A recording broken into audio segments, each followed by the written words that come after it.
Hey, everybody. It's me, Stephen Billings, here from Chasing Labels. And this is a new show that we're doing here called Movies Down Memory Lane.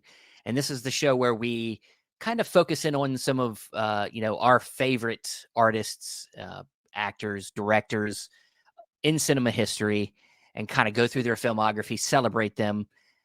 And yes, this is just going to kind of be an open discussion doing that. And this won't be a regular thing. This won't be like every month or, whenever we are able to do one of these, then we'll put them out. And in this case, we are spotlighting the actor Jim Carrey. And, he's had such a long and varied career. Of course, he's known for his comedy, but he also has done some great dramatic roles. And we're going to go through all that stuff. But we are doing this in three parts. So this first part that we're going to cover is his comedy. And of course, with me, as always, to talk about this stuff is Andrew Cabral. What's up, man? What's up? Hello, everyone. We are excited, I guess, to launch this bit of a new semi-regular, semi-non-regular segment here It's going to be on loose, Chasing but Labels. yeah. It's a little loose. We're a little trying it out. It's interesting how we're going with Jim Carrey right away, just because it is a bit of the 30th anniversary of his kind of big coming out party of 1994, Yeah. which I was around for, Steven was around for. We were living through historical moments and we didn't even realize it Well, until yeah. afterward. Most definitely. And of course, that was when he hit it big. Mm. That was really, like you said, the coming out party. Did have a lot of stuff he did before that. We'll get into it a little bit. But of course, with us, a friend of ours. We didn't want to do this new thing without one of our friends. We've had him on the Chasing Labels before. He's done the Unwatched pile. He is a film critic. He's down from Florida, and here he is, Mr. Dan Skip Allen. What's up, man? Hey man, thanks for including me in this. And Jim Carrey is one of my favorite all time. He's my favorite comedian, and uh, a little bit of, behind the scenes.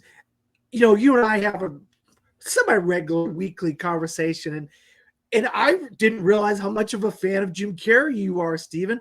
And me and you have that love of Jim Carrey, and we kind of have shared that over the years. And obviously, I mean, how can you not love Jim Carrey? I mean, if anybody's out there trying to say that Jim Carrey's not, look, this guy's one of the greatest comedic minds in the history of comedy, stand-up comedy, movies, and so if we're gonna kind of deep dive into a actor, why not Jim Carrey to start it off with? It's the 30th anniversary of three of his greatest films. What a great time to show our love of this great comedian. Most definitely, yes. And yeah, this is, as Andrew talked about earlier, this is something that, Dan's a little older than us. He's by about 15 years ish. So he was older when Jim Carrey hit it big in '94 with his trio hits.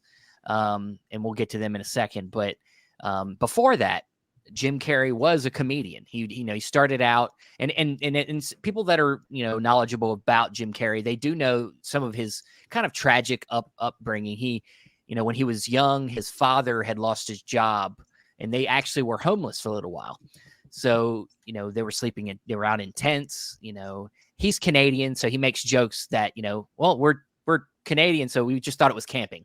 But they were actually homeless for a while. And so that, finally his dad got a good job and we're able to get more secured again. And then he was able to start focusing on his comedy career. And at the same time, he had a mother who had dealt with a lot of mental illness, but she was always a really positive figure in his life.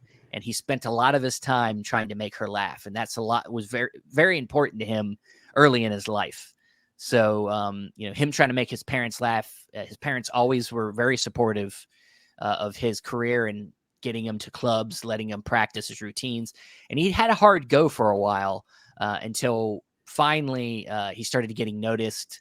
And for his comedy, he did some outlandish stuff, even down to like being naked on stage, essentially in one bit he did.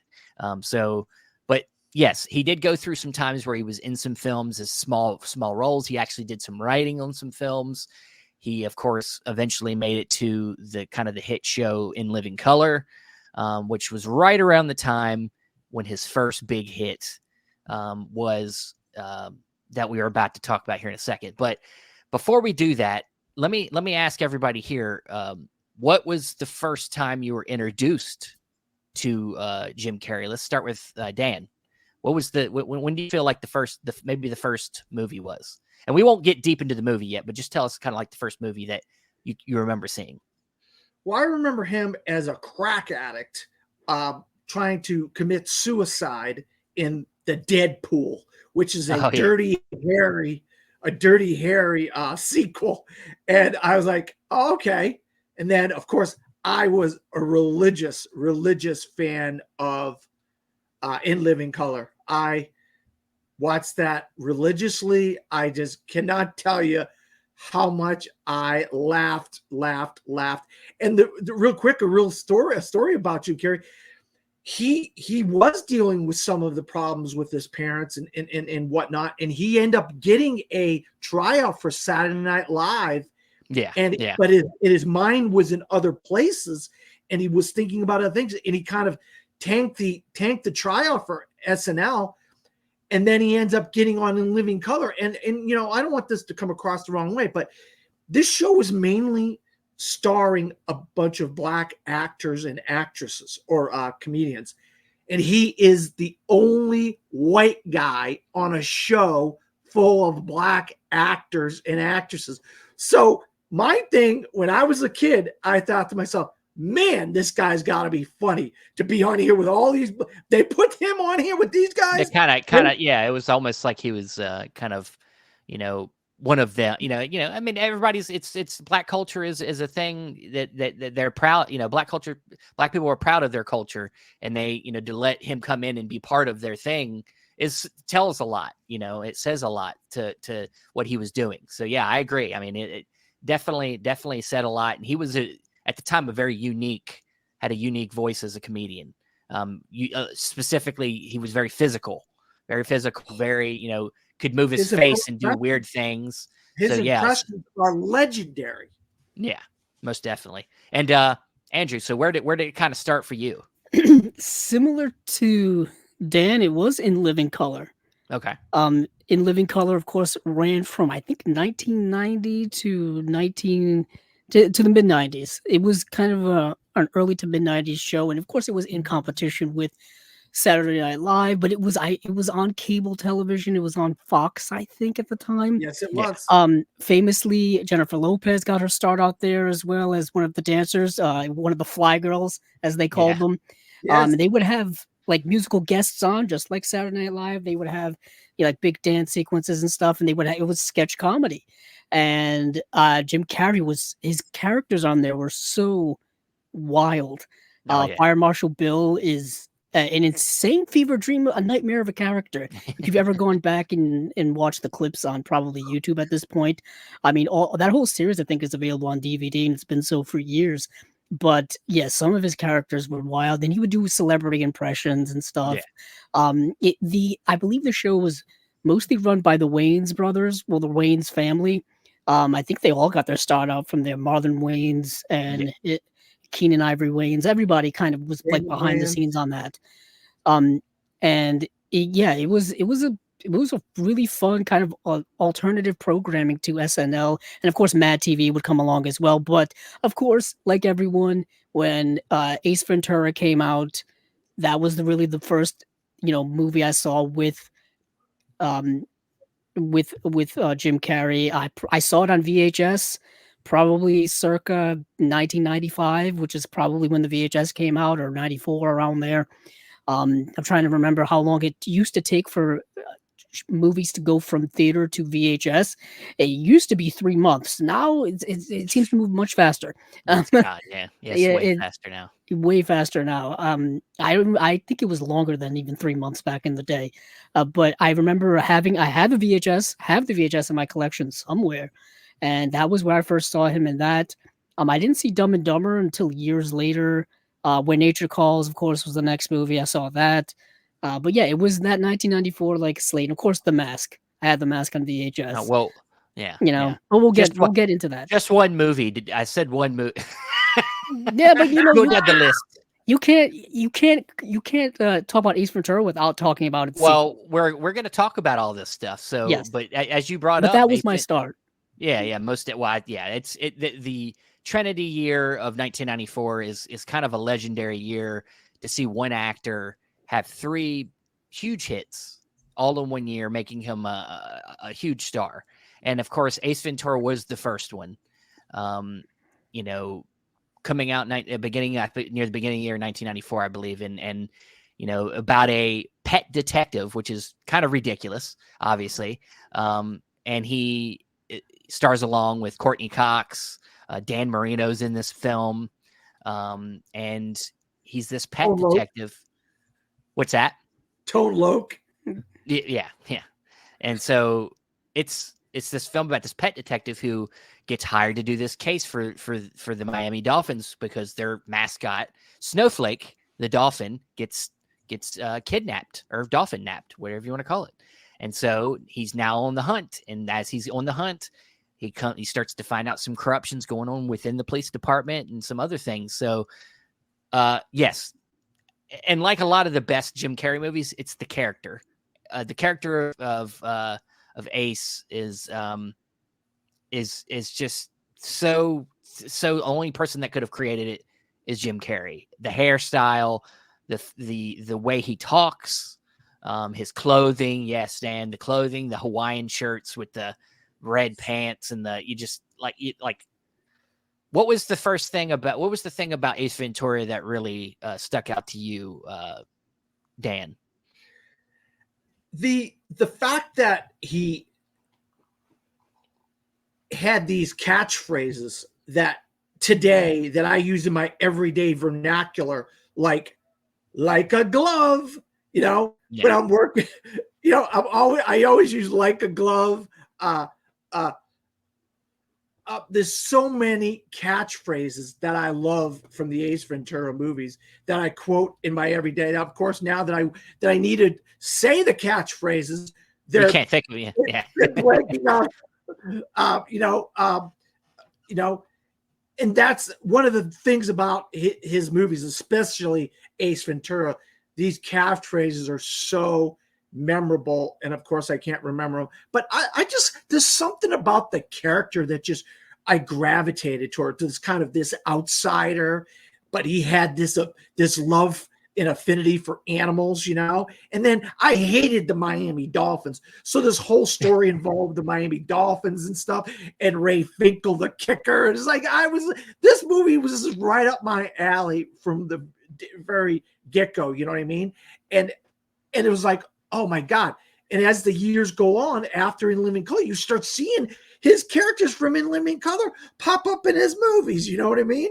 Yeah. And this one had the crazy, the girl in the tutu, that one, that character. I forget the name of the character. Maybe one of you guys can come up with the name of that character. But that character, when he went to visit the insane asylum to visit the mother, or was it Ray Finkel or the mother of Ray Finkel or somebody? No, he was just there. They were there to get information on, because they knew that Ray Finkel had went to that place. Yeah, they went to go see his stuff. Like, he had left a bunch of stuff behind. Yeah, and it was after the sequence where he went and visited his parents, and they just left his room exactly the way it was when Ray Finkel left. Yeah, and I'm just a Finkel fan. Just a Finkel fan. This is my Graceland. Yeah, for me, when it came to Ace Ventura, keep in mind, I saw this in, like I said, 94, 95, when I was like 7, 8 years old. Yeah. So I am a young, impressionable child, really, who doesn't understand the references in the movie at all, doesn't know the jokes. I don't understand the sexual jokes in the movie at all. I'm just in it for the clown-like nature of Jim Carrey. Like, his faces, his wackiness, his dancing, when he walks into his apartment and summons all of his pet animals and they all start coming out of the woodworks. I mean, it's like, as a kid, you're like, oh man, I wish I was a pet detective. You know what I mean?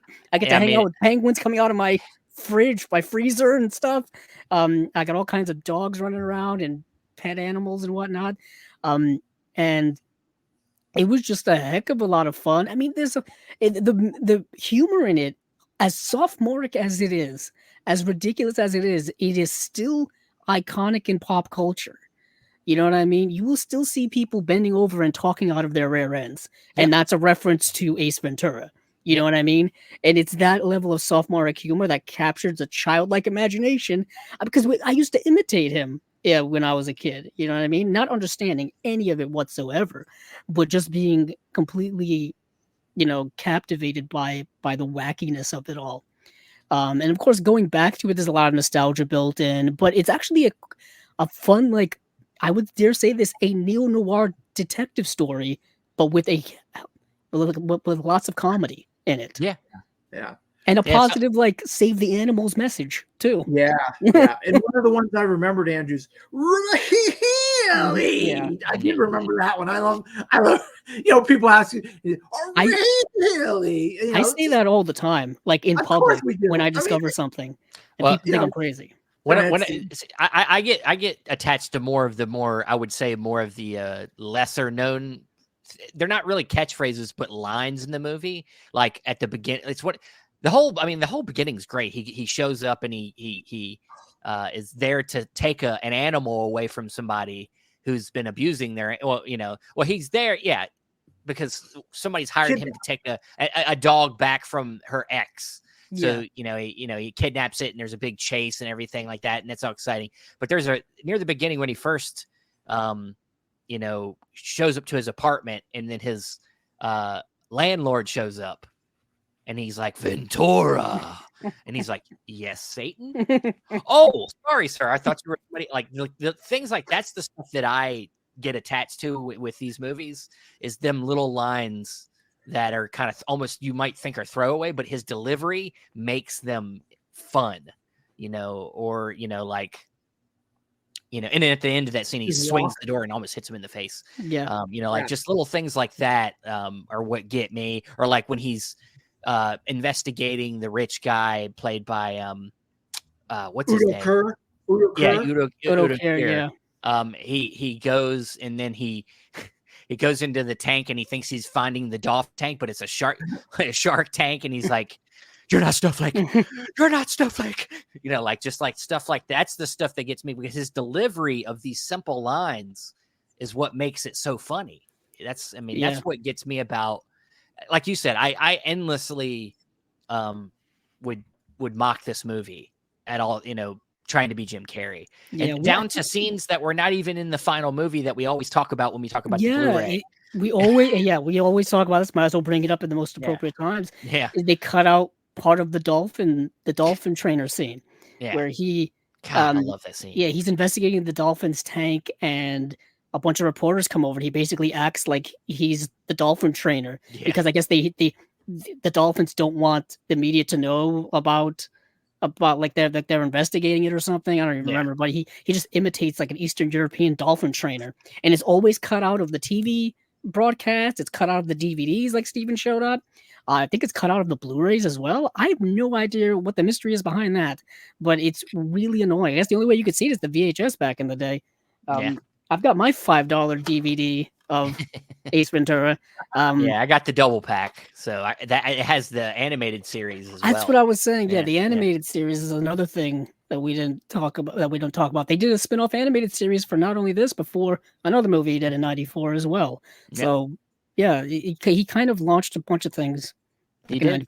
It's one of them things where as we will briefly talk about the sequel to this. Ace Ventura and Nature Calls, which came out, I believe, a couple years later, I want to say. I could be wrong. I didn't really look at that one. Let me go look. I think it came out not. We ever did, and I think either you or I. 95 actually came out a year later. Yeah, it was the first sequel he ever did, and he said, "I will never do another sequel." Yeah, I was going to say, which is a lie because he did. Well, he did eventually, but it took almost 2 decades before before he did it. 20-something years later, he finally did another sequel. Do not go in there, Steven. Are we talking? Oh, you're talking about the where he dolphin just came out of the bathroom. Another line. You we looked it up. I saw that you were um looking on your phone, Dan. we also forgot to mention Friends Courtney Cox is in this film. Yes. Courtney Cox before she was in Friends, and she plays the love interest Melissa in the film. Um, they had great chemistry in the movie. Oh yeah, yeah. What a interesting kind of film it is. I don't know if Steven, if you wanted to transition to Well, the I was next just one going to say or briefly as for Nature Calls, which did come out a year later. I personally defend the movie. Some people never hold it up to the original. I still really love that movie. I think, it's set in Africa, so it's set in, with more bigger animals, more stuff there. Speaking of animals, there's a cat in the frame I of know Dan. what timing? What timing? I know, right? And I couldn't have planned it any better. I couldn't have planned it any better. Ace Ventura, Pet Detective, and look it. I got my there he is. My There's the cat. real Ace Ventura in real life, Dan, right there. My neighborhood cat decides to come in the house and come in here and sit on me. So in Nature Calls, I believe still directed by the same director. I think it's Tom Shozak. Shadyac. Yeah. Tom Shadyac. Yeah, they worked together quite a bit with Jim Carrey. Yeah, he did. He did a couple other movies. But Nature Calls, I really like. I quotable stuff in that as well for me. I watched both of the movies so much. I think I quote that movie more than I quote the first one. I think so. The whole snot scene where he snots on everybody in the tent. Chicago. Yeah, Chicago. or like Bumblebee tuna. Bumblebee tuna. And then he goes over to the guy and he's like, "Your balls are showing." Bumblebee tuna. What? How could I not remember? Alrighty then. Yeah, I know. That's the most iconic one. Yeah. How could I not remember that? I don't. Yeah. So, Steven, you want to talk about When Nature Calls? I guess since we're. I mean, briefly. We don't need to go deep into that one. I don't want to go deep into every. Yeah, I think that makes sense just for timing's sake. We're just saying that it is a sequel to a gigantic hit, and it was a movie that I think took things a little step further than the first film. Oh yeah, definitely. It was just wilder and campier and more over the top. The beginning was a reference to Cliffhanger. Yeah, the whole the Stallone film Cliffhanger, which I don't think came out right or at the same time, like maybe even a year before. Yeah, to put it into perspective. Well, the first film, like Steven said, started off with him pretending to be a UPS guy trying to go steal this dog, and then the second film starts with him scaling a mountain. Yeah, and like the helicopter camera is pressing in on him. That's one. What's the line, Steve? No, that's the one. That's one that I reference a lot too. He's like, Ace, come down from there. It's just a raccoon. He's like, yeah. If you were me and I were you, I would use your body to get to the top. Get to the top. You can't stop me, whoever you are. Yeah. I was thinking even the line before that where he's like, you can put an eye out with that thing because the camera's like pressing in on him. If anything, he's kind of like breaking the fourth wall. And of course, at the time watching it, I didn't know what the fourth wall was. Yeah. On his way up the mountain, he like feeds a baby bird. It's with his own throw up. With his own vomit. So right away, the movie's 10 times more wild than the first one. Yeah. But as the whole thing goes with sequels, a lot of philosophy is, make it bigger, more exciting or whatever. But yeah, I've always liked When Nature Calls. Oh yeah, it was technically more success. It was twice as successful as the first movie financially. So it was successful, and they probably would have done more if he wanted to do more. But he, didn't want to do any more sequels. So I am actually very I'm very surprised he's never revisited that character in any way. Shocked. He hasn't been persuaded to go back to Ace Ventura. I mean, to be honest, out of the three, the Trinity, the Mask, you could definitely do more, but I think this would have been between this and Dumb and Dumber. It would easily. Ace Ventura should have been. Yeah, because Ace Ventura is like a character you can build a franchise around. You can build so much off of that. If if Ace Ventura came out within the last 10 years, we would see at least 3 movies by now. Yeah. You know what I mean? Maybe even more, maybe a spin-off TV series or whatever. Well, they tried. They tried doing other stuff, but yeah. it wasn't nearly as good. It was, to me, that scene with the clip reminded me of like Batman with Alice and Burt. It just looked like they turn the camera sideways and he's scaling a mountain, and you can see the CGI fake backdrop in the background and all this stuff. So I just was a little bit thrown off by some of the CGI in Nature Calls, and I go towards the first one. You know, I mean, I love that he tried to get a relationship with Courtney Cox. I love how they had the whole story involving why the Dolphins didn't win the Super Bowl in '85 against the 49ers. You know, I love his relationship with Tone Loc, you know, and then Sean Young, which we all know she kind of was like Blade Runner and these films, that she's like the villain. She's the villain. And like that was such a different side of Sean Young to me, you know. They're completely different films. Yeah. They're completely different movies. I mean, even location wise, one is like Miami, the other one is in like Africa. Yeah, like we're on the other side of the world. There's a lot of quotable parts. A lot of memorable scenes for me, Steven.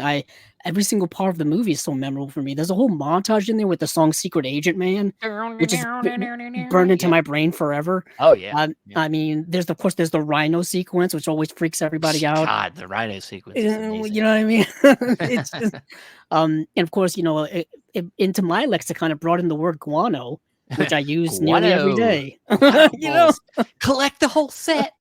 I was saying that today. So where would you guys go? Would you go to like South America? Would you go to South America? I mean, there's a lot of nature and stuff. How about Australia? Australia. Yeah. Those are two places. If you're gonna do another Ace Ventura, Australia is so ripe for an Ace Ventura movie. Yeah. He'd have to go to Australia. Yeah. Back in the day, they could have really leaned in on like the alligator hunter, or maybe even had maybe what's his name would have been the villain. The alligator hunter would have been the villain. Steve Irwin. Yeah, he's him as a villain. I know you're talking about. Talking about Paul Hogan.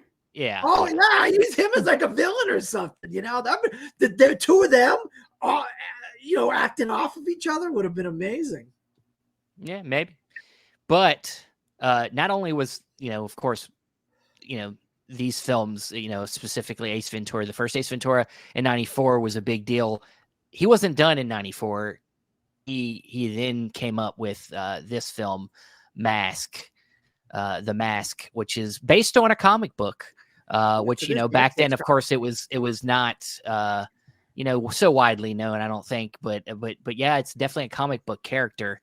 And but instead of, initially this was actually pitched to be a horror film, but then they replaced and got Jim Carrey in there, and then it of course became a whole other thing. So yeah, The Mask. The Mask is about this banker, Stanley Ipkiss, who is kind of meandering guy. He's not very ambitious. He kind of wants to be more than he's willing to do. And then finally, a stunning woman comes into play, played by Cameron Diaz, who is a dancer at the Coco Bongo Club. So, yeah, she comes in one day and, is opening up a bank account, but really she's there to spy on him for her boyfriend, who is a criminal, played by Peter Green. Dorian is his name. Dorian. And so then that happens. And then after a bad night, he suddenly spots this floating mask, or what he thinks is a dead person, floating in the river. And he jumps in after him, but it ends up being where he finds this ancient mask that's supposed to be the mask of Loki, as we know him in the Marvel movies, but the trickster, essentially in lore, it was his mask. And so he's the god of mischief. And so he puts this mask on and he becomes this hugely animated, crazy character that acts on he takes all his inhibitions out and he's essentially invincible. Yeah. He's like an invincible cartoon character come to life. Yes. So it's wildly fun. And of course, for the time, really fun, effects. and it works because he is a cartoon essentially. Even though they're not perfect effects, it works because he is a cartoon. He's literally like a big and his eyes pop out, stuff like that. It all works. And once again, of course, the comedy lines, the timing, and on top of that, things like there was essentially a big music video in this movie, a big dance scene. He takes it up a notch. He shows even more of his range and more of his skills as an actor in this film. The Mask, Andrew. What do you love about The Mask? Once again, seeing the movie at such a young age, it was the theatrics of it all, the wackiness of it all, like I said, the live action cartoonness of it all, and the way in which Jim Carrey is kind of a rubber man, and he can transport himself into a bunch of different things within the same movie. He goes from the loser Stanley Ipkiss to the overconfident Mask character, very quickly, very suddenly. Like you said, there's the Cuban Pete scene where he's just dancing in front of all the cops and whatnot is forever etched in my mind as well. Cameron Diaz, this has got to be her first role, I believe. It was. She was super young in the movie. It's another film that's so unique. And like you said, Steven, it was actually, if you go back and know about the making of the movie, originally was concepted as a rated R horror film. Like, this was supposed to be horrific and scary. And in a way, they still play it as creepy and eerie. Specifically, the first moments that he puts on the mask for the first time is kind of shot like a horror film. It's shot very creepy. I think there's always a storm brewing outside with thunder and lightning and rain that always sets the creepy mood. And then, he transports into this goofy character. What an interesting, fascinating movie. I remember watching it on, like I said, VHS back in the day so many times over and over again.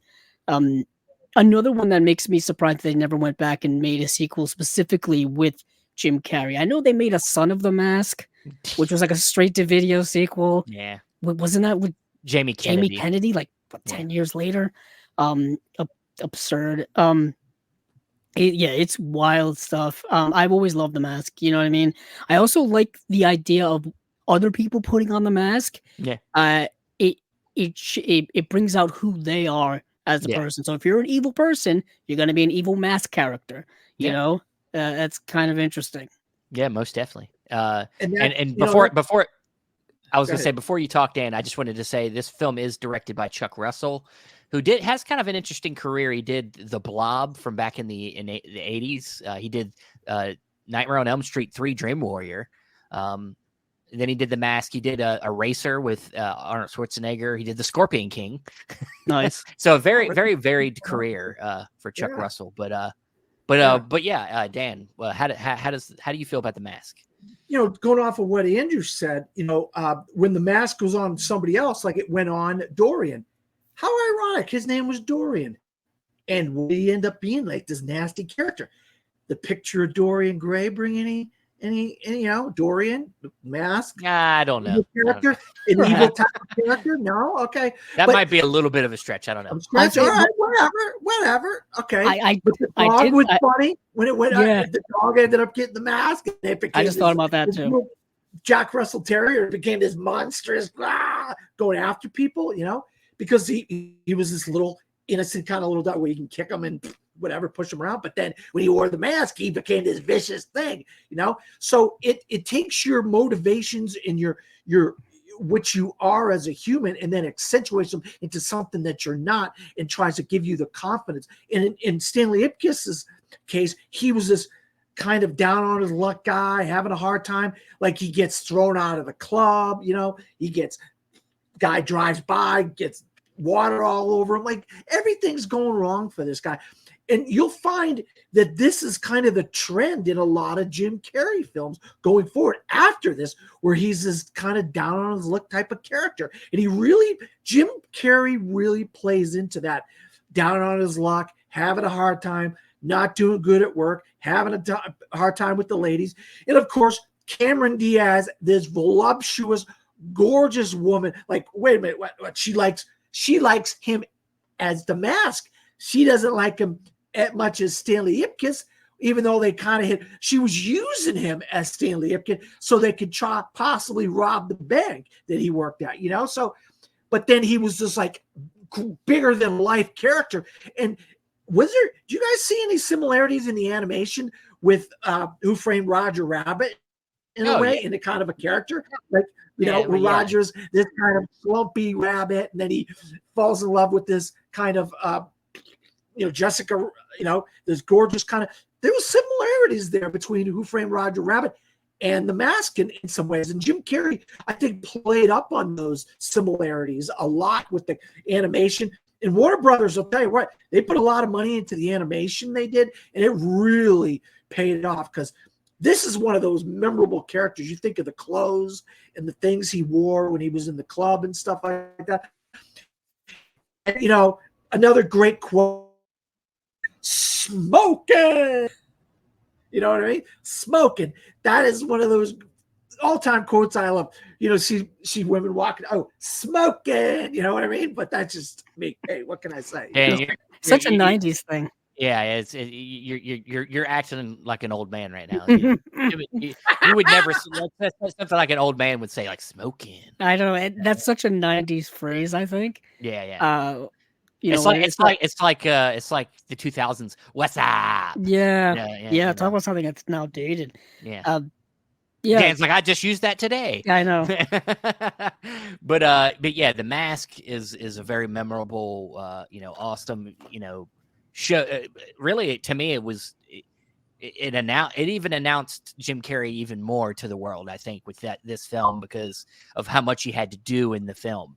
A lot of heavy lifting, dancing, and just once again, just some of my favorite lines. Just like him in the park, and he like tries to get away, and he freezes in midair, and it's like freeze, and he's like, and he like freezes. He's like, but you told me to freeze. Like, okay, unfreeze, and then he like falls to the ground, and tons of stuff like that. He's in the club, he gets shot, and he's like does the whole Western thing. And he's like, you got me, partner. Yeah, so many references to there's certain references to classic movies, really. Yeah. I mean, the way he dresses, with that whole that whole suit and everything with the hat, with the feather and all that kind of stuff. Dick Tracy. It's like very like Dick Tracy-esque. It's like a zoot suit. I mean, it's something that people would wear decades upon decades ago and whatnot. And of course, you just mentioned that whole dying Western thing. That's definitely a reference to something. I think he does a Clint Eastwood reference at one point. Oh yeah, he does. Yeah, and then years later, going back and you watch interviews with Jim Carrey, you get to learn more about Jim Carrey. That he's a big cinephile guy. So he does an amazing impression of a bunch of people, including Clint Eastwood and Jimmy Stewart and a lot of classic actors and stuff. And it's you get to learn that he put a lot of his own talent into these roles that become so iconic. Yeah, and he spent it shows you that even though he's very much known for being an improvisational actor, with improv does become a lot of practice when you're not looking. When nobody sees him, he's always thinking about this stuff. So that's how much dedication there is there.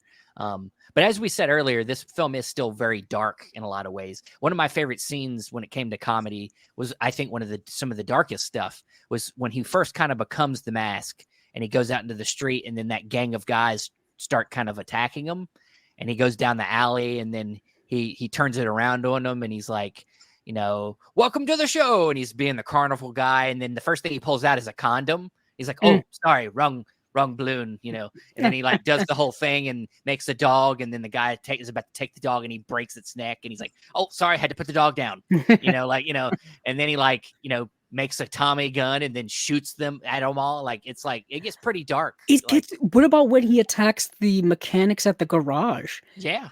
And they have the aftermath of them getting wheeled out by the paramedics because they put mufflers up their ass. Yeah, that's super dark. So his character of the Mask is a bit of an anti-hero as well, because he is beating up bad people, but also can be sinister and Kind can of be like Venom, murder-esque, you know? like a Venom character, very, very, Yeah, like, I'm you know, thinking of, like, Deadpool, yeah, for yeah, modern day Deadpool, comparison and yeah, stuff. I know Deadpool was around at the time if you look back at the comics, but still, it's kind of what you would see, like, a modern day yeah. Deadpool comparison. But yeah, there is some darkness in that movie. I guess that's kind of like them trying to connect a little bit of the horror stuff that they had tried to figure out earlier. I think it works perfectly. I think that's why it's had staying power for especially for adult audiences. But later that year, he finished out his big year with one of the biggest. To me, it's one of them things. And me and Dan was messaging me after he watched this again, and he's like, "This movie gets dumber every time I watch it." And I'm like, "Yeah, That's the title. it's called Dumb and Dumber." You know, What a title. I mean, it's definitely gonna keep being dumber every time you start discovering more and more of why. You know, it's one of the movies you keep going back and you're like, oh, I see what he did there. And you're like, and yeah, it's such a memorable film, not only with Jim Carrey, but of course, Jeff Daniels, who was known mostly for being a dramatic actor. But then in this role, really changed it up and became a comedian and really became kind of what made this, I think, made this movie as successful as it was, because Jim Carrey needed somebody to play off of. And Jeff Daniels became just the perfect, person to feed off of in this film. And to me, this is the one I think I watched the most as a kid. I don't know why. Maybe because it was so goofy. And Yeah. it was and these were real people, but they were still just as goofy as these other two movies we've already talked about. With Lloyd Christmas and Harry Dunn is the two characters. And these are just two guys that are just kind of trying to get through life, working their jobs. One guy works as a pet groomer. Harry works as a pet groomer, and Lloyd is a limo driver. And so, he's at the beginning picks up a young woman who he ends up just, of course, falling in love with. Madly in love with stupidness. And I so much to say. But Swan is her last name. I'm forgetting her first name. Mary Swanson. Mary Swanson. That's it. And so she leaves a briefcase that's intended as a drop off because of a kidnapping that's happened. Her husband's been kidnapped, but it's dropped off. And he picks it up. He sees her leave it, and he thinks she's leaving something luggage behind in the airport. So he goes and takes it, but he doesn't know that he's just wrapped himself up in some big blackmail scheme. So now his mission is to take this briefcase to Aspen, Colorado, and return it to her, and then she'll of course fall in love with him, and he'll be able to live happily ever after. And so it becomes a road movie with these two characters, and hijinks ensue, as they say. To me, this is just a movie. This is a movie of moments. It's not a movie that you can sit here and be like, it's got the greatest acting, it's got the greatest story. It's a movie that just showcases many moments that are just memorable. And maybe that's the tale of Jim Carrey's career, is that he's got whenever they do the Oscar award, at the end of his career for if he doesn't ever win his own acting Oscar, and he gives he's going to get this role. It's going to have so many moments of his films to choose from. And this film to me has just tons of moments that are stupid. Like, big gulp, huh? All right. See you later. Or my bird's head fell off, like Petey, his head fell off, it made me feel like a schoolboy again,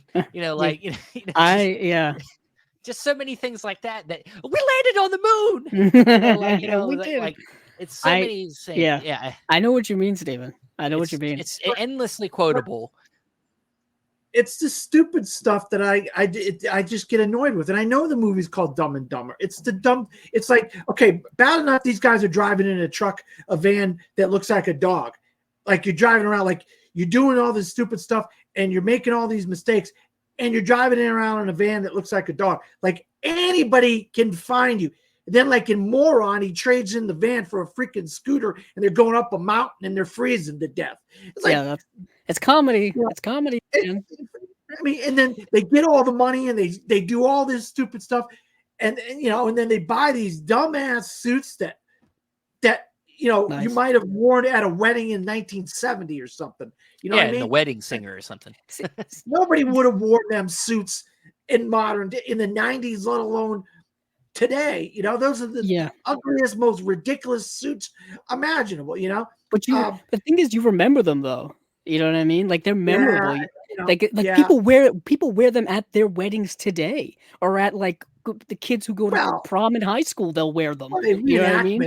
Things like that. Now they're doing the Jim Carrey Dumb and Dumber as like a wedding thing. Like that's the whole theme of your wedding is doing Dumb and Dumber as your theme of your wedding. You know what I mean? Stuff like that. You know, Lauren Hawley, I liked her in this, but you know, she was kind of like the straight character to these two complete morons.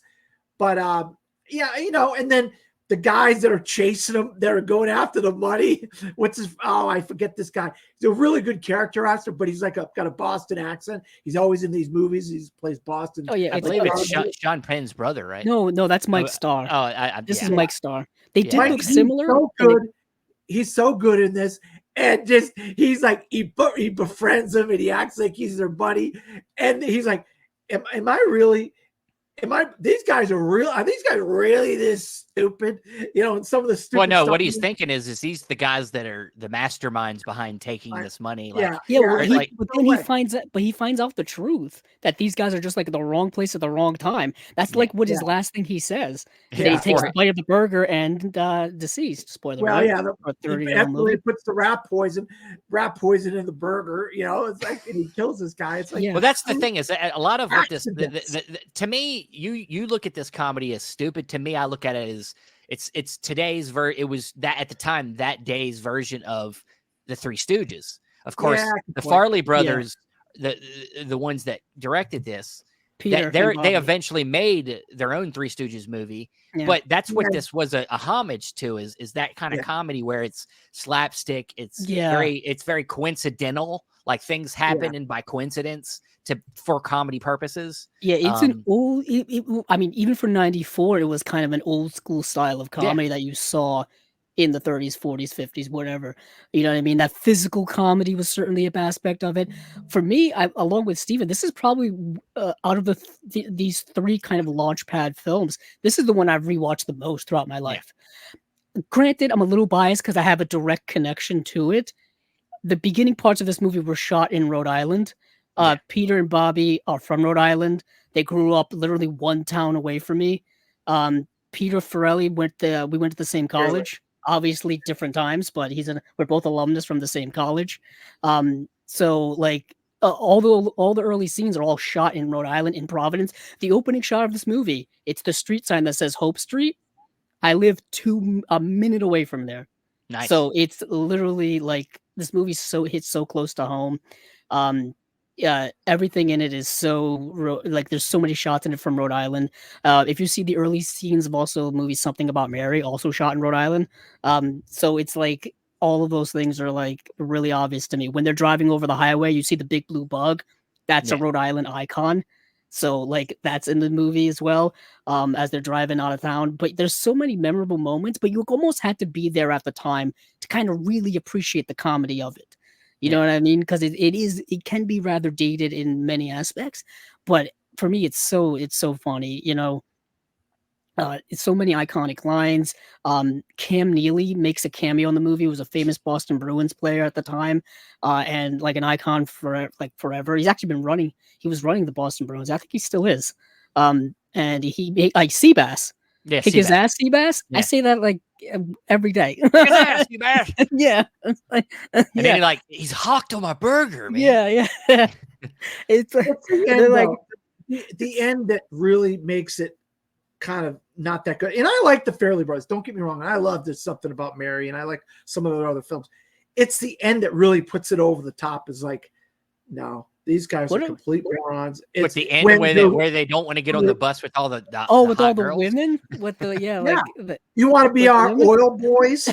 and then they're like, nah, we're good. And then they run down the bus and say, oh, you're going in the wrong direction. The town's Like actually that back way. that way.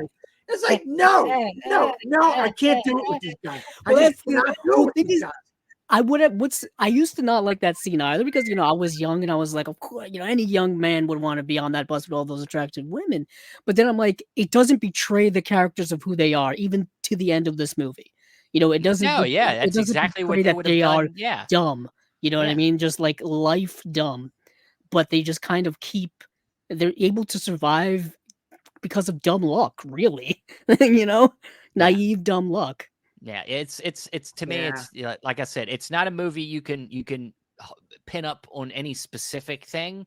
It's just that it's like a running gag that just never ends and it keeps giving. And I would say, to me, my favorite, the line I actually quote the most is when they've gone out looking for new jobs and they come back, it's late, and he's just like, there's just no jobs out here, nothing, not a zip. And then Jim Carrey's like, yeah, unless you want to work 40 hours a week. Yeah. And I'm just like, that sums up the characters perfectly. Yeah. They don't want to do anything in life. They're saving up for the worm store. Which is we got worms. We got worms. She's like, what? Like, that's our store. We got worms. We're gonna open up a worm store. Like, it sums up the characters perfectly, that they don't want to do anything in life. They just want to have all the pleasures that they want. You see it when they finally get some money. They want to do all the things they want to do, have all the clothes, but they don't ever want to work to get it. They honestly, they kind of sum up Americans. But they do kind of sum up, like, what interesting kind I hate of to say that, deep level on that. But there is a new level, if you think about it, of the excess of what they are when they get what they want. And then like they blow the money so fast. It's kind of like when people win the lottery. They go through the money so fast, or how many times you hear professional athletes go through their millions and millions of dollars very quickly, and they're broke later on in their lives and whatnot. You see, there's a whole montage of them with the clothes and the cars, and they're just handing out money to the concierges and stuff like that. Tips, $100 tips. Yeah, there you go. There you go. Thank you, sir. There you go. Thank you, sir. Who cares with IOUs? Oh yeah, we're gonna pay you back. Yeah, like you those got are $1 million back. Yeah, those are just as good. Yeah, just as good as money. Those are IOUs. Yeah, I love it. They shot you in the face. That was a risk we were willing to take. Oh man, I gotta watch that movie again. But yes, Dumb and Dumber, that ended the year. That was that after the first two films, this ended the year. And it was almost 20 years later that they finally made a sequel to this, which we're not going to really talk about. They did make a prequel that did not involve these actors, which has its moments, still not great. It's got like the one famous moment with the late great Bob Saget with the may or may not be excrement on the walls of the bathroom. But that kind of tells you what that movie was like.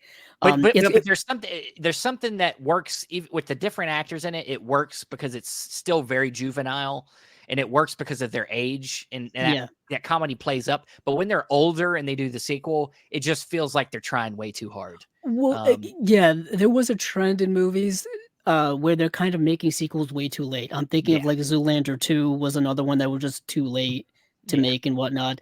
They're ironically, they're going back and doing it again over the last few years with these legacy sequels, where they're making sequels to movies that are like, some 30, 40 years old now. Comedy, it doesn't quite work because that lightning in the bottle, if you don't capture it again, it's tough.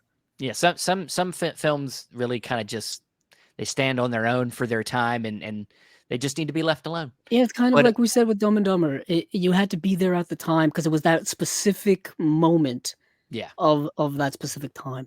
Most definitely.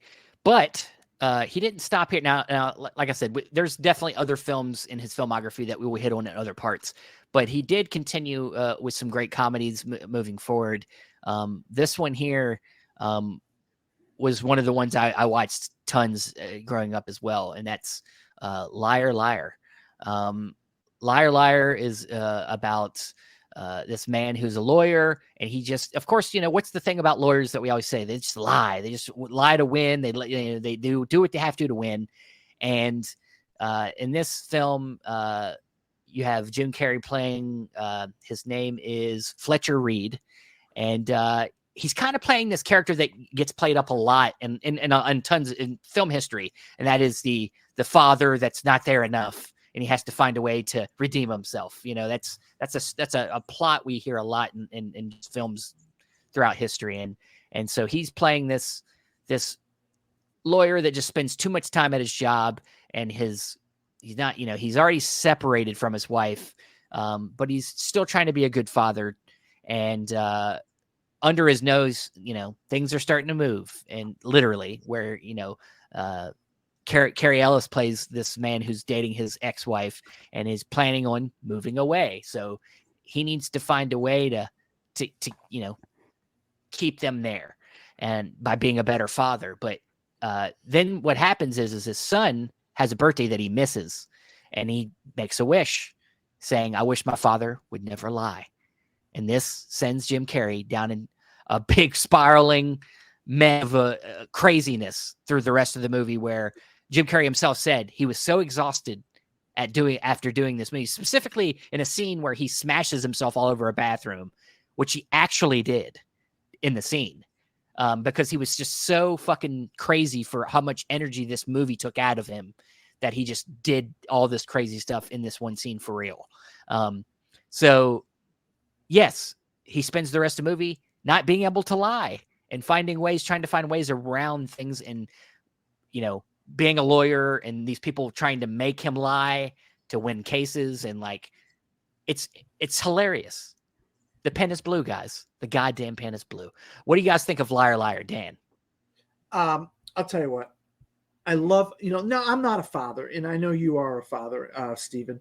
But I love his relationship with his son. You know, that whole, you know, Maximilian. He comes up with this whole gag about this claw. This claw's coming to get you, and then Carrey Ellis tries to do the claw. The claw. Carrey Ellis, get the hell out of here, Carrey Ellis. Get the hell out of here, Carrey Ellis. You're a freaking moron. But the claw, that whole relationship he has with his son, he really, truly loves his son, but he also loves his job. And he convinces this woman, we don't know this at the time, but he convinces Meg Tilly that he can win her case, and he gives her all these reasons. But he doesn't realize that she's actually the bad person, the whole thing. But because he defends the bad guys a lot of the time. And then the whole I can't lie, and he finds a loophole in the contract, and that's how he ends up using his abilities. We don't want you to spoil the whole movie for people, Dan. No, but this is a 30-year-old movie. It doesn't matter. Some people might not have ever seen this movie. Right. All right. But God, Dan, we don't need the full rundown of the movie, Dan. I know, but Dan was saying, I'm not trying to give you a full rundown. I'm just trying to tell you parts that I like about it. That I love how his character transitioned from this lawyer to this other character, this other person who really realized I don't need lying to be a good person and a good father and do my job well. You know what I mean? That's what I was transitioning to. Well, it's about him gaining integrity. It's about gaining integrity. He was a person that didn't have integrity. Yeah. You know, he was not taking any interest in what really mattered in his life. And all he cared about was winning. And he wasn't winning in life. He was only winning as a lawyer. So he realizes he needed to win in life. He needed to pay attention to the things that mattered more. And that's why the movie has, you know, it is a comedy for adults, but it is also somewhat of a family film. I think it works as a family film as well, which is why this time period had some of the best family films, I would say, because they knew the line. There was a line that you could toad between adult film, you know, something that adults liked and something that kids could still enjoy. And this was that, you know, things like this, some Mrs. Doubtfire, you know, like these type of movies, or that's why they were so successful. But Andrew, please tell us what you think about Liar Liar. Yeah, Liar Liar was another film that I saw. Obviously, when did it come out? 99 or was it 97? 2000? 97. I'm way off. Samsonite. Samsonite.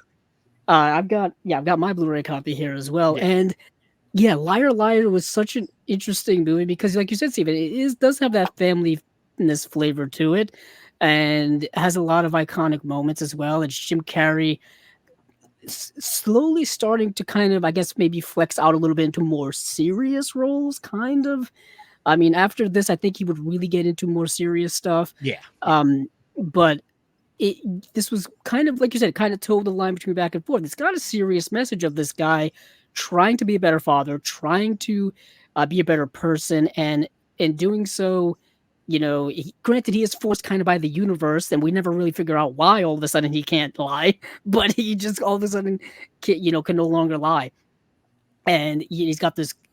I always like the court scenes in this were really funny and stuff like that. Him like squirming. Even the gag reel at the end. I Yeah. quit a goose. He like has the piece of paper and he's like, a goose. Yeah, he can't even do anything when it comes to lying. Like you said, he can't even say the wrong color of a pen. He can't read off something. He can barely like instruct people to lie now. And it's kind of, if anything, the movie shows you like how much we lie in our regular lives every single day, so absent-mindedly that we don't even think about it. And when you can't even do that, how hard is your life going to actually be?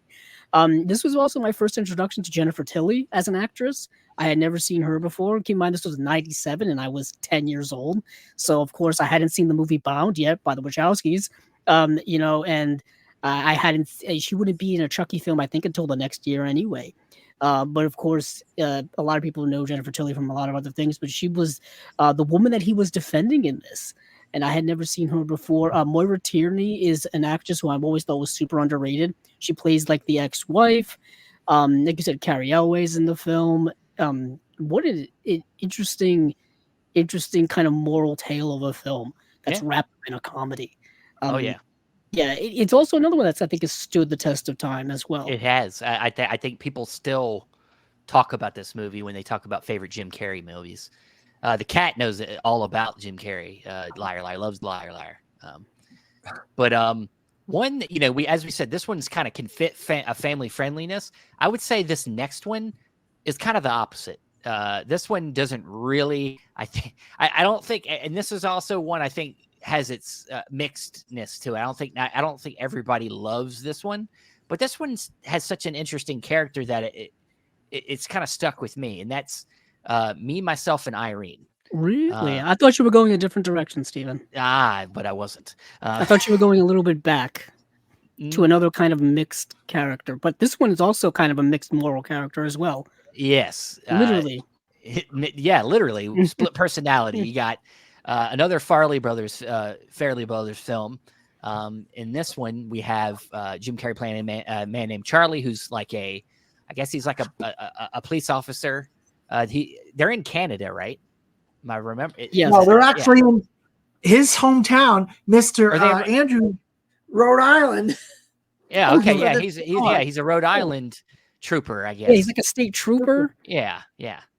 Yeah. So he's his story is that he lost his wife at the beginning. This one I actually didn't get a chance to rewatch, but his wife cheats on him with the limo driver who's a midget, a black midget. Yeah. And then he takes over looking after the kids, raising the kids. Yes. Yeah. So they're three, and they're all, they're all African American. And they're big. And they're big too. Yeah, and they're huge. Yeah. One of them being played by Anthony Anderson, who's pretty well known. And yeah, so he it's just him going through that. And I think the idea is that he's held in so much anger over the years that it's kind of split him in two. And so then he has this alternate, he has this alternate personality that he calls Hank. And he, does some very obscene stuff. Whether it's seeing a lady feeding her baby on a bench and going over into something, he's going to get himself a taste, or, or he there was the one scene where I remember where he some kid throws like a coin in like the wish thing, and then he's like, I'm gonna get that. He talks like this. He talks like Batman. Of course, Hank is like Batman in this movie. Fuck face. He's like fuck face. But of course he meets a woman. The guy who litters on the ground gives that guy a hard time. Yeah. But there's a woman that he comes in contact with, played by Renee Zellweger, and he becomes obsessed with her. And they go on an adventure together, and it's this is one of the more adult comedies that he did. He did with the Farrelly Brothers. Any impressions on Me, Myself, and Irene? It's one of the movies I like. I kind of like watching it, but it's not like a go-to back, for me. To be honest, I've only seen it once, and it was a Okay. couple of years ago, Yeah. obviously well after it came out. I didn't see it when it came out at the time. I only saw it like I said within the last few years, and it's kind of a middle of the road comedy for me when it comes to Jim Carrey. I know a Yeah. lot of people like it a lot, but if anything, it is dealing with something that's kind of interesting, the whole dissociative disorder, multiple personalities, however you want to phrase it. But it's also kind of dealing with how trauma, like like um internalized trauma, like if you bury it deep, how it can come out in negative ways. Also, it's kind of his version of Dr. Jekyll and Mr. Hyde. Yeah. True. Most definitely. Yeah. It's not one. Yeah. I think it's one it's got its moments, but it's once again, it's another him stretching himself out and, showing off another character, that he can do. But I think the movie that Andrew was thinking I was going to go to, which I kind of wish I'd have went to this one earlier, but I accidentally skipped over it. And that is the film directed by Ben Stiller, and that is The Cable Guy. Yes. This was Ben Stiller, I believe, his second directed film. I think he did Reality Bites before this. Yep. And so he did this movie with Jim Carrey, Cable Guy, and it's about it stars Matthew Broderick. Right. All right, Dan. I was going to say it. Calm down. Matthew Broderick, and he's this man who, just kind of broke up with his girlfriend and is now living in his own new apartment, and he needs to get cable set up. And this man here played. I'm trying to think of his name here. He's the cable guy. He's just called the Cable Guy. Yeah, he didn't. Well, you never know. That's what's so fun about the characters, that you never know who he is, because his personality is so wrapped up in film and TV that he's not. You don't know who he. You never know who he is. Yeah, he refers to himself as Chip Douglas, and Chip Douglas was a character on the sitcom My Three Sons, with Fred McMurray. Memory comes to mind, and yeah, this is an interesting film. Of several comedy films from the 90s, this one I think has aged pretty well. But what is interesting, like you said, it's mostly a Matthew Broderick comedy vehicle, kind of. It's more of a dramedy if you think about it. It's a dark comedy. This movie kind of freaked me out when I was a kid watching it. It was weird, yeah, because it's weird, and I had not seen Jim Carrey as kind of a villain. Really, he's a villain in this, a deranged villain too. Yeah. He kind of stalks Matthew Broderick's character. He kind of psychologically tortures him, all because like he's a lonely guy who wants friends, and he thinks he's got a friend in Matthew Broderick. And once like that friendship falls apart, he goes a little crazy in the head, and yeah, things kind of escalate from there.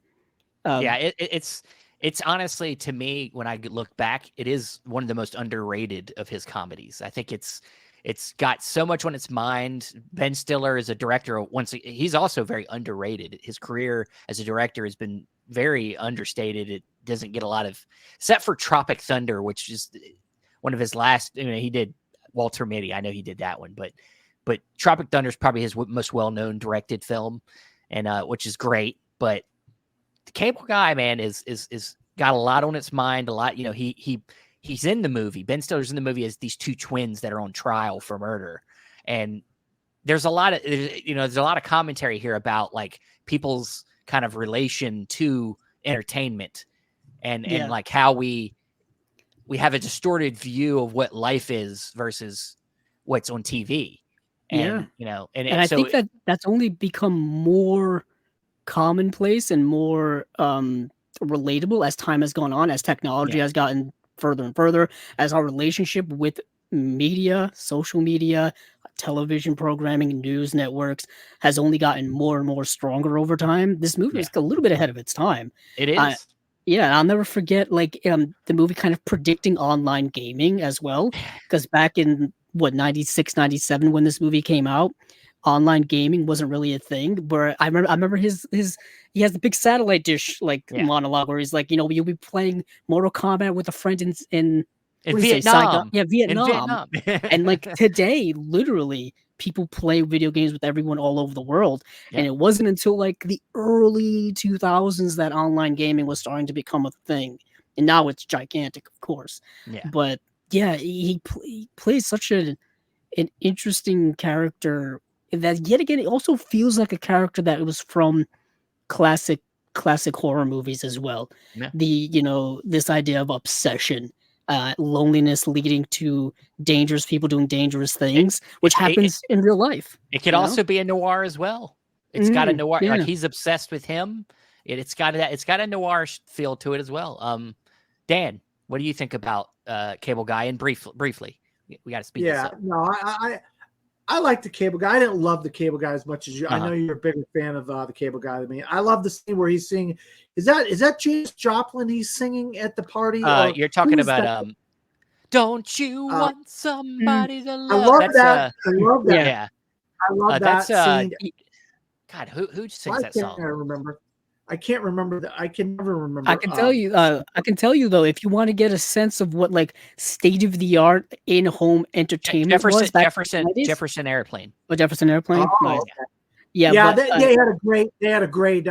He gets them, like he bribes all these guys to be his friend by giving them the cable. But one of my favorite parts of the whole movie is he gets them to come to what do you call it? Medieval times. And they end up fighting the jousting and stuff. And I think Jim Carrey either invested in or bought Medieval Times because it was going under or something like that.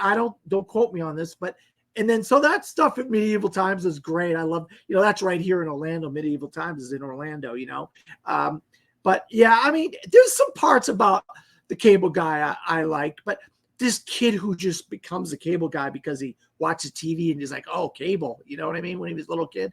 So that's kind of interesting, you know what I mean?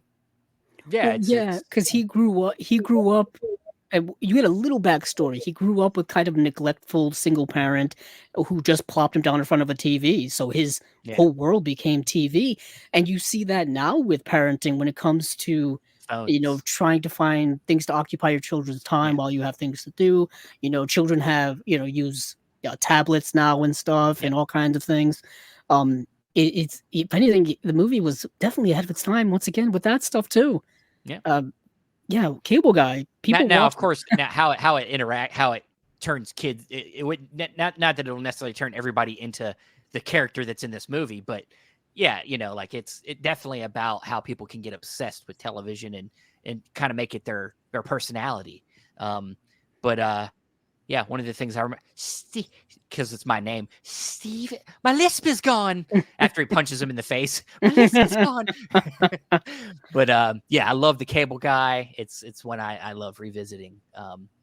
But one that sends us back to his comedy roots, and I think honestly, if I'm being honest, this is to me one of the last. I think when we're talking about these group of comedies, the last really good of his comedies to me personally. Because it's still kind of relevant in today's culture in a way, and that's Bruce Almighty. Bruce Almighty is about Jim Carrey playing this news anchor who's trying to make it build himself up, get a promotion, and in that, and he kind of gets too obsessed with doing that, like kind of like some of his other characters. And then he needs help in his he's in a relationship with Jennifer Aniston. That relationship's starting to have some problems. And then he comes upon God, played by Morgan Freeman, who's wants to kind of teach him life lessons by giving him his power as God and showing him that the world's not revolved around Bruce. So how about we just bring the world to you and see how you handle it if the world has actually revolved around you. Where all the big decisions and things have to be made by you because you are God. So then, of course, this having the power of God gives him a lot of room for comedy. I look at this film as really kind of one of the last really successful all-around comedies of Jim Carrey's career. This came out in 2003. Yes, he had some varying degrees good films after this, but to me, this one was one of the last really good ones. What do you guys think of Bruce Almighty? Yeah, I'm gonna. I'll tell you right now. This really resonated with me a lot because of this guy. He's working hard. He's trying to be a guy, and then this job that he's worked so hard. He's doing these stupid giant cookie. Goes stand by the Yeah. waterfall. That's the way the cookie crumbles. That's the way the cookie crumbles. The Niagara Falls and all this stuff. Do these dumbass stories, and yet he thinks he's going to get the promotion to the job that he feels like he earned, and then for whatever reason they give the promotions to some other guy. Evan Baxter, backstabber. Evan Backstabber, played by Steve Carell, which there's a sequel to this starring him later on, but we won't get into because when I talk about Steve Carell, we're talking about Jim Carrey. But I just like this kind of, once again, this whole down on his luck kind of guy. I love these. Jim Carrey just seems to fall into these roles so perfect, like they were written for him. And I loved his relationship with Morgan Freeman in this. And then, I thought the back and forth between them guys and stuff. And then when he does get the power of God, going back to the mask, he doing some crazy stuff. There's actually an alley scene again. There's another alley. There's another alley scene. This time a monkey comes out of a guy's butt. Yeah. He doesn't deal with traffic. He just splits the traffic and goes down. Moses. Yeah. And they play a song, one of my favorite songs of the time from Tonic. You're a god and I. Classic. Yeah, no. Yeah. I don't think that was Tonic. Is that Gin Blossoms? I think that's Vertical Horizon. Is it? No, they're all the same. At the time, we didn't really care. To be straight. Vertical Horizons. They're all the same. I just love. I mean, it's one of my favorite of his. Bruce Almighty. I really love. I love this one a lot. Most definitely. Andrew, what did you think of Bruce Almighty? Well, this was probably. I think this was the first Jim Carrey film I saw in the theater because this would have been 2003. I would have been 16. I think I've had this DVD probably since it came out in like 2004. You know what I mean? And I've had it in my collection ever since. Probably one of the earliest DVDs I ever had. It's a movie that you're right, Steven. It was kind of Jim Carrey going back to some comedy after doing, a bit of drama, really flexing his dramatic muscles, and then kind of going back to his roots a bit. I really like it. The whole concept of like, what happens if I get the powers of a god or the god, or that god? What would happen? Would it be too much? Would I be able to do everything I wanted? And after that, after I get everything I want, what more is there? You know what I mean?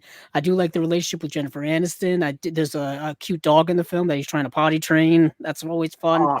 Like you said, the whole Bruce Almighty, the idea of getting the powers of God, the early parts of the film where he is kind of that lovable loser guy, when he's doing the Niagara Falls thing and he finds out he doesn't get the job and he has to interview that poor old lady. He just starts comparing her to the old lady from the Titanic. It's kind of comedy gold. And this was another one that also had the blooper reel at the end as well in the credits. A lot of 2000s comedies, 90s and 2000s comedies had those for some reason.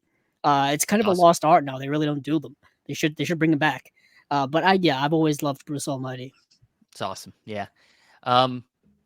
And as Dan alluded to, Evan Almighty is a sequel that spins off the character of Evan Baxter, and he becomes Noah.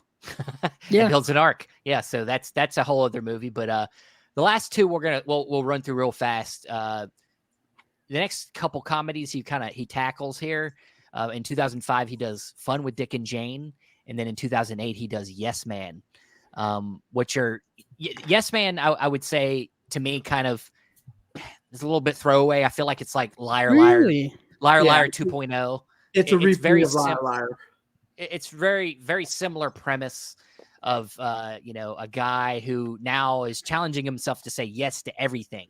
And it's got a good message. Once again, it's a good message type of movie to try to take life and go after things you want and say yes to everything. So, I mean, it's different yet same, to me. That one has Zooey Deschanel as kind of the love interest in it. Bradley Cooper's, of course, in it as well. Yeah. Another one where you didn't realize that's one of a big name actor from today. It was in one of the movies from Because 20 he was years. also in like Wedding Wedding Crashers, Yeah, and kind of pops up. He was doing early comedies, popping into things, but that one's okay. Anything you want to say about yet? I love Terrence Stamp as the guy, the yes man. He convinces him to join the yes crowd and all that. Then he marries then he dates a Muslim woman, and then he gets flying lessons and some of the crazy stuff he gets into. And the one guy, he gives all the bum all his money and stuff, and he gets stranded on the street. But of course, that's how he meets Zoe Deschanel and stuff like that. So there's contrivances in Yes Man, but Dick and Jane, once again, kind of like the housing market crash, that kind of thing. People lose their jobs, they lose everything because of the stock market crash. So that kind of was more of a people could relate to that happening because a lot of that was going on at the time. So he kind of played in off of that, the stock market crash. Yeah, but I mean, Yes Man's okay, but it is really a kind of Liar 2.0 in a lot of ways. You're right about that, Steve. Andrew, what do you think of these last two here? Fun with Dick and Jane, I think, is somewhat underrated. I think it's a little bit underrated. Yeah, I've only seen it once, but it's an interesting film. It's kind of his version of like a Bonnie and Clyde or the Honeymoon Killers or Gun Crazy, something like that, where you've got this couple who've lost all their money and they decide to become criminals and like rob for a living. They just decide to do that. I think Tia Leone is in the film, and she's always been an actress I really like. She's really good in it. It's kind of somewhat forgettable, but I think it should be a little bit more remembered. But it was done in the literally 2005, right in the mid 2000s, so it kind of gets lost in a lot of his stuff at the time. Really, I think post some of his serious work, I think a lot of that stuff gets lost a little bit. I'm thinking of like stuff we're going to talk about in other episodes, but I think this is one that just kind of gets lost in the middle of all that stuff. It does. I do believe. I mean, like this was around a couple of his heavy dramas were right around this time, and I think people were focusing on films a lot more.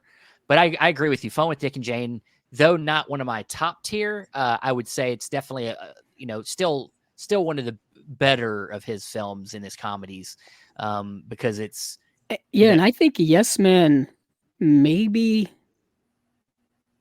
his last great starring comedy. You think? I'm looking at his filmography I think it's Bruce Almighty.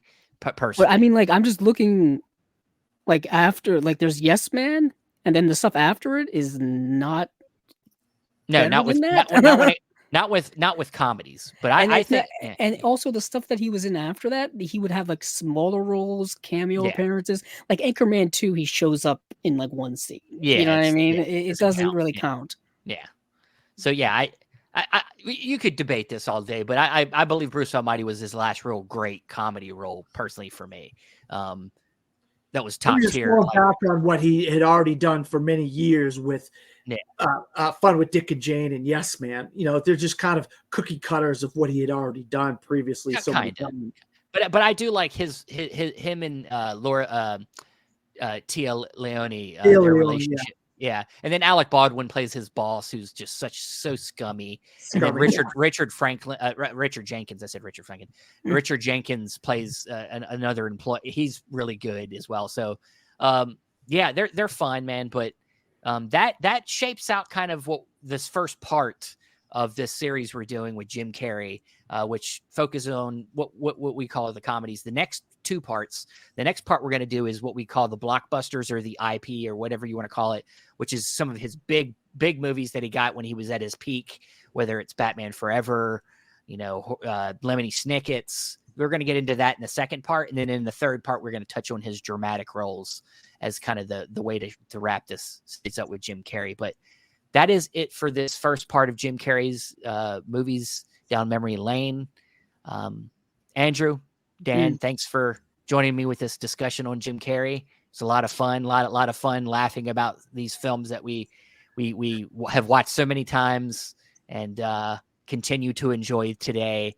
If anybody else enjoys this as much as we do, please let us know in the comments. Share this around with everybody.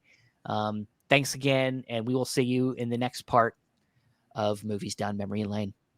Have a good night, guys.